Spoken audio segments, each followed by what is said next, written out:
मित्रांनो, संपूर्ण महाराष्ट्राचा लाडका म्हणजे सोन्या 50-50 पण दाखल झाला बघा. आणि तिन्ही वाघ महाराष्ट्र गाजवलेले आज एकत्र आहेत. आपला कोल्हापूर आणि कर्नाटक गाजवलेला हिंद केसरी हरण्या पण आलाय सोबत सोन्या. आणि पलीकडं बॉस आहे सुंदर उर्फ बॉस.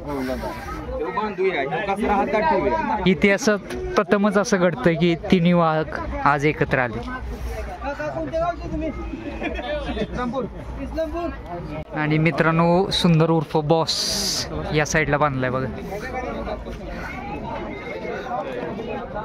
असंख्य असे प्रेक्षक आज हे तिन्ही वाघ बघायला आलेत.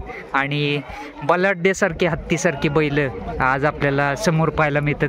तुषारदादा, एक ऐतिहासिक क्षण आहे, सोनेरी क्षण म्हणावं लागेल बैलगाडी शर्यत क्षेत्रातला सोनेरी क्षण. म्हणजे हे तिघही मैदानांमध्ये मला वाटतं हरण्याचं त्या भागामध्ये पोळतो. हरण्याचं कधी मैदानात त्यांच्याबरोबर नसेलच.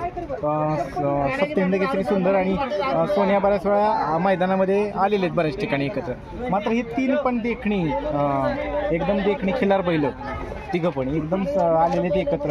आणि त्यांना पाहण्यासाठी मोठ्या संख्येने प्रेक्षक इथं जमा झालेले आहेत. आणि सगळे फॅन्स गोळा झालेले आहेत. सप्तहिंद केसरी सुंदरचे असतील, हरण्याचे असतील, आणि बिंदोडचा बादशाह म्हणून ज्याची ओळख येतो मोठा सोन्या 50-50 असतील त्याचे फॅन्स असतील. खूप जण इथं दाखल झाले आहेत. आणि खरंच हा सुवर्ण क्षण आहे दोन्ही. आणि इतिहासात नोंद होणार या क्षणाची. शिक्षक म्हणजे मी एक परवा दिवशी मुलाखत लावली होती की बैलगाडी शर्यत क्षेत्रातले त्रिदेव एकत्र येणार आहेत. तर खरंच हे तीन देव आहेत. जो तो आपापल्या क्षेत्रामध्ये बादशाह आहे. पाहायला गेलं एक आरत परतचा बादशाह, एक बिनजोडचा बादशाह आणि बादशाह आहे, एक 3 फेऱ्याचा बादशाह आहे, आणि तो बिनजोडचा पण बादशाह आहे आणि 3 फेऱ्याचा पण बादशाह आहे. म्हणजे त्यामुळे नादच करायचा नाही. एक नंबर झालेला आहे आजचा इव्हेंट.